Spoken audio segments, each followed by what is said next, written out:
Welcome to Heart Magic Wisdom. Today I want to talk about the soul trap, and I want to say why I arrived at the conclusion that the soul trap is possible and even likely. First of all, what is the soul trap? The soul trap is the idea that after the death of this body, you will spend some time in a different kind of realm that we will call the astral realm. And there you will meet some sort of situation that will persuade you to agree to have another life on planet Earth. And when you accept this, then you will be reborn. And the people who think about soul trap say this choice is not in our best interest because there is a lot of suffering here and overall the game is not worth it.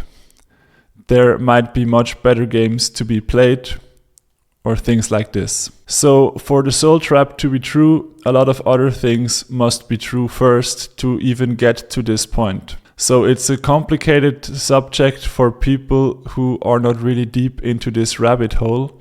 And I want to show my perspective and how I arrived here as well.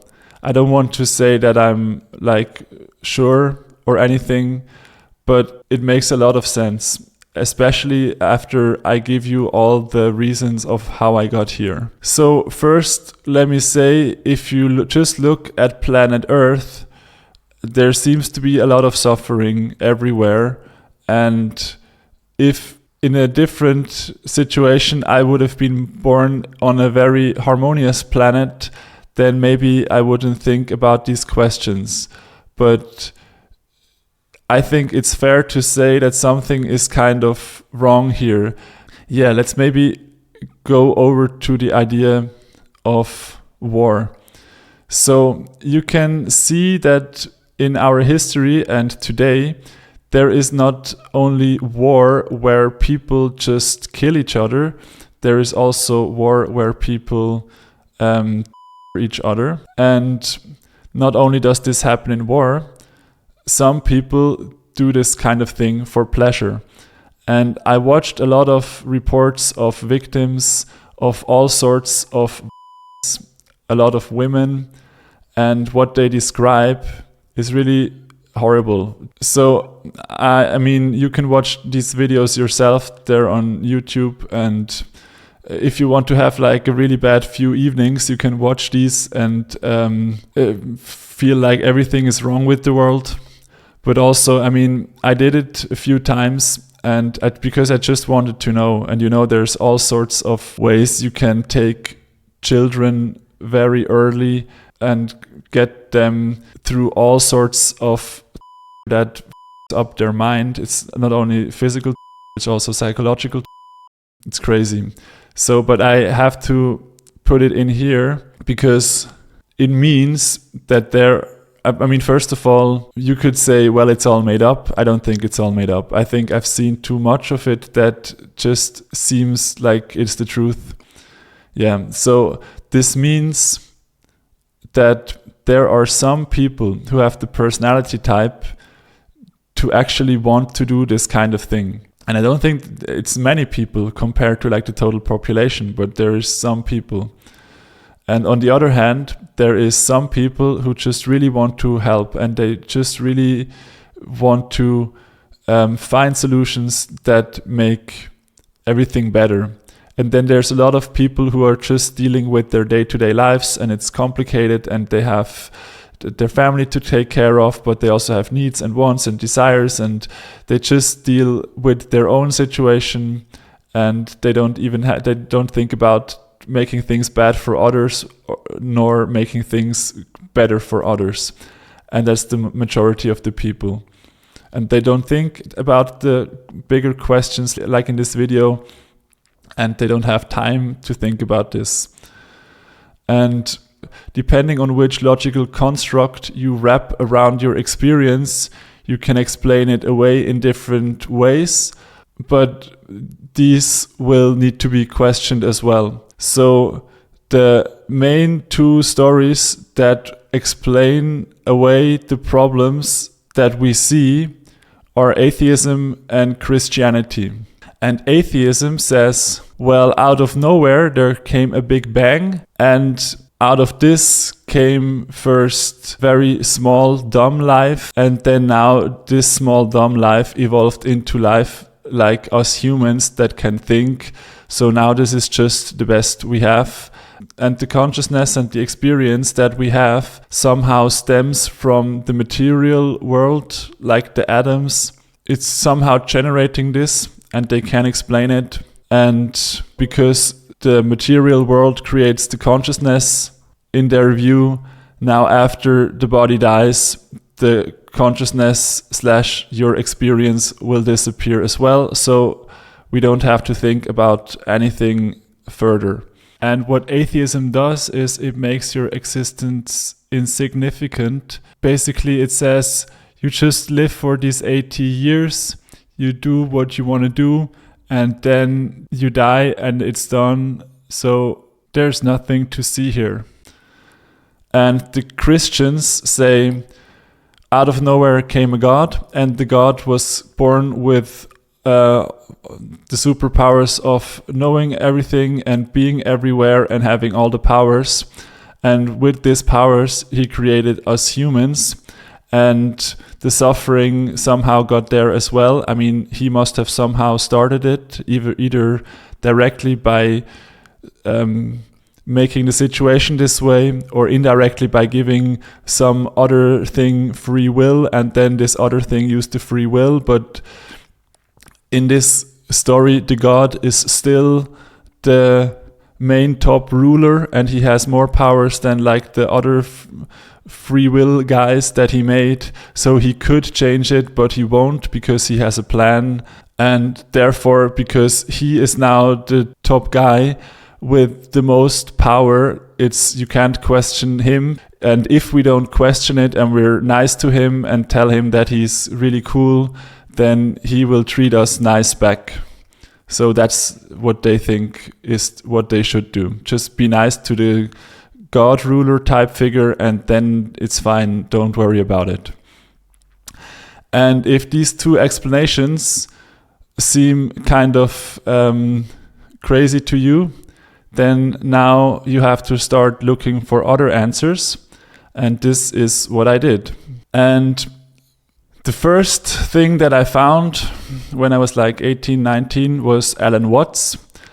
And Alan Watts is leaning more towards Buddhism in his explanations, but he starts talking about like the building blocks, like where does the desire come from, and if there is something good, there needs to be something that's bad, otherwise we don't know what good is. And if you describe a frog, then you need to describe the ground that it's walking on. So you can't explain an organism by just explaining the organism. You have to also explain the environment. So he says, you explain the frog, you explain the entire ecosystem. It's breathing air, it's walking on ground, it's eating other organisms. So you're actually describing the organism and the environment. And all of these ideas made much more sense to me because they actually explain something that I can also look at and make sense of myself. And I don't have to just believe in a very flawed, I would say, story that has just too many gaps, like atheism and Christianity. And what Alan Watts' perspective is on some sort of life after the death of this body is not the same as me, but he says consciousness is here now, your experience is here now.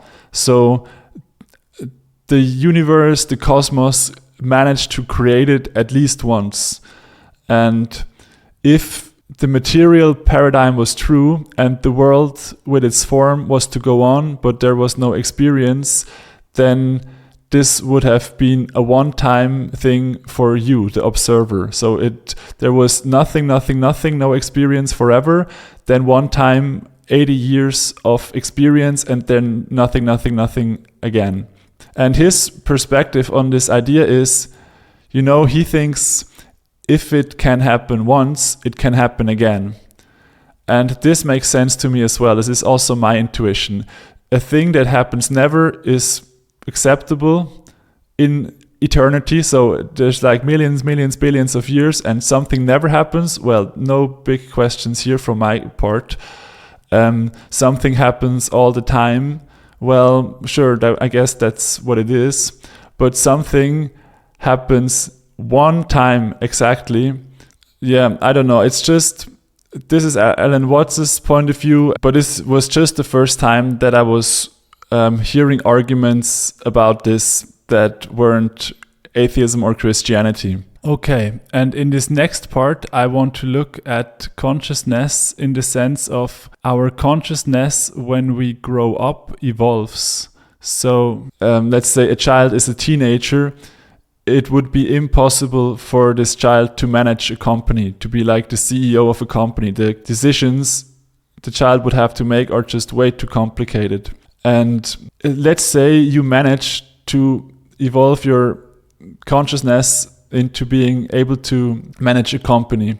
So now you would have to relate to other people, think about their perspectives, think about their desires and how to make it all match so that they want to come to work and contribute to the goal of the company. So after this, what else can this consciousness do? And here is where spirituality starts. Spirituality thinks about now I'm thinking about how to manage things in this world, but also what am I doing and why am I doing it? And then you think, I have these thoughts, and these thoughts come out of nowhere. And then you start watching them, you start meditating, you start seeing how fragile these thoughts are, how they change all the time, how a lot of the thoughts don't make sense. And then you start questioning a lot of things overall. And one of the things that can happen is an enlightenment experience.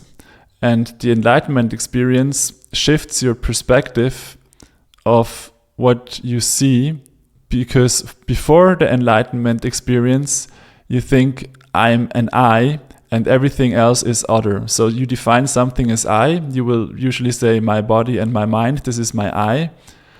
Or some people just say my mind, or some people just say my body. And then everything else is other and it's not I. And when you have an enlightenment experience, you see how arbitrary this I thing is. So the I thing is the thing that you have some sort of control over and you want to protect from any outside influence. So you say, I want to protect my body and my sovereignty of mind, but maybe I don't need to protect my skin follicles after they fell off the skin. This is not I anymore. So it's like the air goes into you, and now is it your air, or is it now still the general air or the other air? Or especially if you eat food, the food is, the banana first is not I, and then you eat it, and then after the process of digestion, it is now I. And then if you excrete it again, now it's not I anymore. And the mind is kind of the same thing. So you aren't the same personality as when you were a child. So you weren't the same I in terms of your mind structure. So it's all changing. So if it's everything changing and I am observing the change, then the only thing you can say is, well, it's not I. Either everything is I or nothing is I, because either I am the thing I identify with the thing that is here, and then so something is here, the consciousness is here, the experience is here, so now this is I. Or you say, stuff is happening, but I'm none of it. I'm observing it, so it's obviously not I. But the important thing is that before the enlightenment experience, you had something that was I and something that was other, and after the enlightenment experience, you don't have this. So after you have this experience, you feel like you are in an eternal now of experience that is always changing. And from this perspective, it's much more logical that this eternal now thing with the changing contents and that you experience is just the thing that's here and it's forever morphing. So now you think, well, it's obvious it's not going anywhere. It's this forever here now thing that's forever morphing. So now you arrive at the conclusion, consciousness is eternal. And now you see yourself and some other people and you think, well, what explains their personality? Like, for example, some people are born into a family and they feel exactly like clones of their parents. So there's nothing to see there. But sometimes people are born into a family, into a town, and they are completely different than these families. So what's going on there? I mean, that raises some questions. And then I watched also a lot of near-death experiences and people who have pre-birth experiences. The near-death experiences, there's a lot of videos. I like the channel Love Covered Life. And there's some other channels, the Jeff Mara podcast, things like this. There's just hours of video of the same person telling their life stories. And to me, this is very credible. Credible in the sense that this was their experience. And they also speak of, for example, they were out of their body and they saw something that they couldn't have seen. Like they had like a operation in a hospital. They went out of their body from the operating room and they drifted around. They saw something outside that they couldn't have known about if they were just hallucinating in their body, in the operating room. And later they verified that this is what actually happened. Before asking the others what happened, they just said, is this what happened? And they said, how did you know that? So things like these just make me think there is a lot more complexity that is not being hallucinated.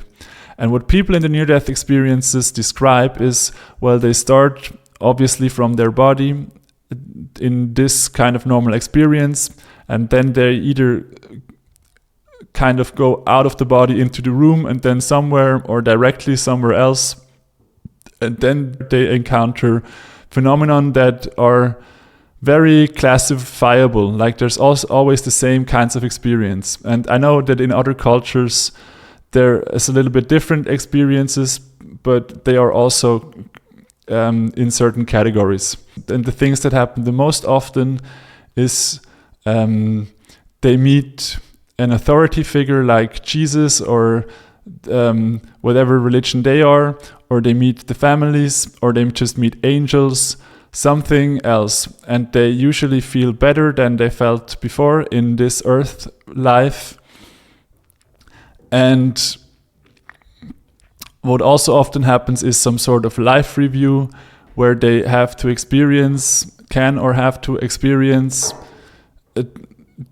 their own life from their own perspective and the perspective of the people they interacted with. And after this, because we know of the near-death experiences of the stories, they obviously got sent back. Some got sent back and they were asked if they want to go back. And some got sent back and they were forced and they protested and they didn't want to go back. So now this is another data point that I think is kind of hard to dispute. There's just too many interviews that I saw that I don't feel like people made it up. The story was just too just makes sense. The story just showed them like as a complete person with like their life and why they made choices, and it just made sense that they wouldn't make this story up. For me, this is a data point that drives a lot of my thinking on this. And so what's interesting here to me is that most of the people, they go there and the other entities, the relatives or the light or the angels or the Jesus, they tell them what's going to happen now, and it's like they just go along with the program. And sometimes they tell them stuff and then they just think, oh, now I know, I have now the answers from the other side. And there are some people who actually ask questions and they try to steer the situation by themselves, try to see what else they can do, but it's like really small percentage of people. And I would be one of the people who would try to influence the situation as well, not just go along with it. I would be kind of skeptical, and I would say, can I do this? I would try to do this. So here it's the same again as on this planet. Most people are just kind of going along, and I'm questioning things. And so here on this planet, you can see that not everyone is acting in your best interest. Some people sell you stuff to make money that maybe, like, for example, food that is not even healthy, or other things that you don't need or that breaks. And some people try to get you into a contract that's really bad for you, like all these musicians that got into really bad deal with the record label and that they can't get out of. That's unfair. Things like this. So there's people who want to make these contracts that are not fair at all, that are just benefiting them. So this personality type exists here. And now the assumption of most people apparently is, well, if you now are in this other astral kind of situation, then now apparently all these personality types of people or souls are just not here anymore. Now it's all good, it's all truth, it's all in your best interest. And I don't know how they got to this step. I mean, this needs to be explained. Why would it now suddenly be that everything is now in your best interest? And so there's so many more other data points and ideas and logical things that I can say. And maybe I will just finish this video here, maybe watch it back and see if I can find like the next steps that need to be discussed or analyzed, and make another video out of it. And if there are questions, I would also take them into account. This is a very deep, I guess, topic. It's an advanced kind of topic. I think most people don't think about these things, or they just say, well, you can't know, and it's just too far out there, and that's fine. But there is a crowd that is interested, and I'm interested as well. So thank you for watching, and see you soon.